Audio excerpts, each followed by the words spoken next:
Praise the Lord. സ്നേഹമുള്ളവരെ, വിശുദ്ധ യോഹന്നാൻ്റെ സുവിശേഷം 9-ാം അധ്യായത്തിൽ ജന്മന അന്ധനായ ഒരുവനെ യേശു സുഖപ്പെടുത്തുന്നത് നാം കാണുന്നുണ്ട്. 2ഉം 3ഉം തിരുവചനങ്ങളാണ് ഇന്ന് നാം വിചിന്തനത്തിനായി എടുത്തിരിക്കുന്നത്. ശിഷ്യന്മാർ യേശുവിനോട് ചോദിച്ചു, റബ്ബി, ഇവൻ അന്ധനായി ജനിച്ചത് ഇവൻ്റെയോ ഇവൻ്റെ മാതാപിതാക്കളുടെയോ പാപം നിമിത്തമാണോ എന്ന്.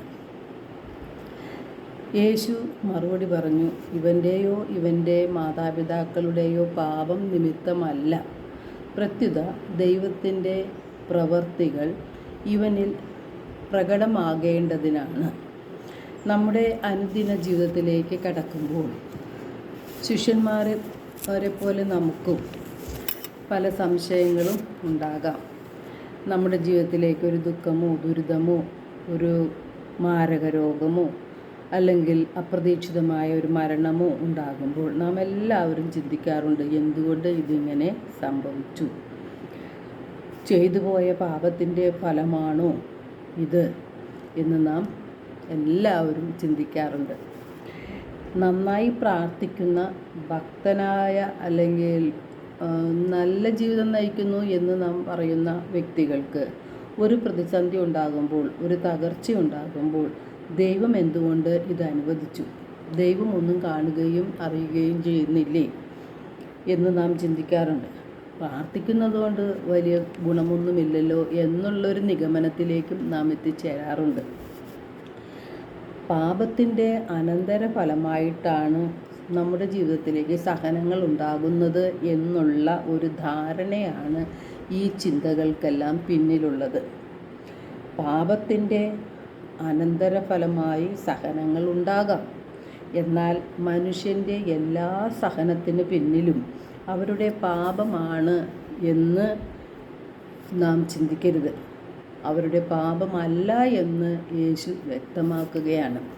ജന്മനാ അന്ധനായ ഒരു വ്യക്തിക്ക് അന്ധതയ്ക്കുള്ള കാരണം അവൻ്റെയോ അവൻ്റെ മാതാപിതാക്കളുടെയോ പാപം നിമിത്തമല്ല, പ്രത്യുത ദൈവത്തിൻ്റെ പ്രവർത്തികൾ അവനിൽ പ്രകടമാകേണ്ടതിനാണ് എന്ന് ദൈവം വ്യക്തമായിട്ട് പറയുകയാണ്. ദൈവത്തിൻ്റെ മഹത്വം വെളിപ്പെടുത്തുന്നതിന് വേണ്ടി ആണ് ഇതെല്ലാം സംഭവിക്കുന്നത്.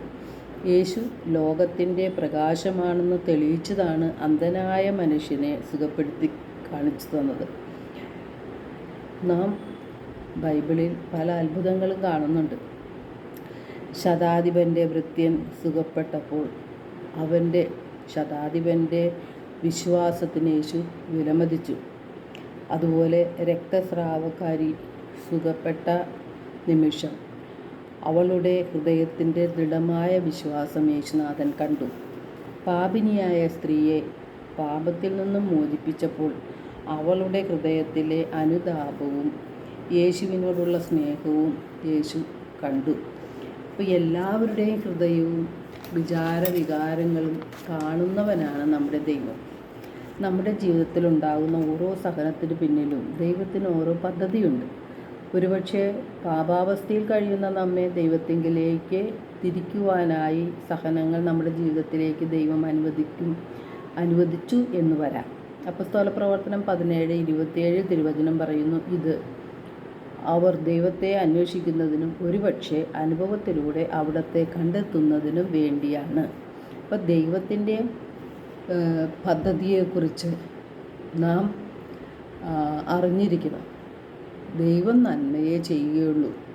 അതാണ് നാം അടിയുറച്ച് വിശ്വസിക്കേണ്ടത്. ദൈവത്തിൻ്റെ മഹത്വം വെളിപ്പെടുത്തുന്നതിന് ചിലപ്പോൾ ചില രോഗങ്ങൾ ദൈവം അനുവദിക്കാം. ചിലപ്പോൾ നമ്മുടെ സഹനങ്ങൾ വഴി നമ്മുടെയും മറ്റുള്ളവരുടെയും ആത്മരക്ഷയെ ദൈവം പദ്ധതി ഇട്ടിരിക്കാം. അപ്പോൾ തന്നെയായാലും എല്ലാം ദൈവം അറിയുന്നു, കാണുന്നു, കേൾക്കുന്നു. എല്ലാം ദൈവം നമ്മുടെ നന്മയ്ക്കായി മാറ്റുകയും ചെയ്യും. അതാണ് റോമ 8:28 തിരുവചനം പറയുന്നത്. ദൈവത്തെ സ്നേഹിക്കുന്നവർക്ക് അവിടുത്തെ പദ്ധതി അനുസരിച്ച് വിളിക്കപ്പെട്ടവർക്ക് അവിടുന്ന് സകലവും നന്മയ്ക്കായി പരിണമിപ്പിക്കുന്നു എന്ന് നമുക്കറിയാമല്ലോ എന്ന്. എല്ലാവർക്കും ഒരു നല്ല ദിനം ആശംസിക്കുന്നു. ദൈവം നമ്മെ ഓരോരുത്തരെയും സമൃദ്ധമായി അനുഗ്രഹിക്കട്ടെ.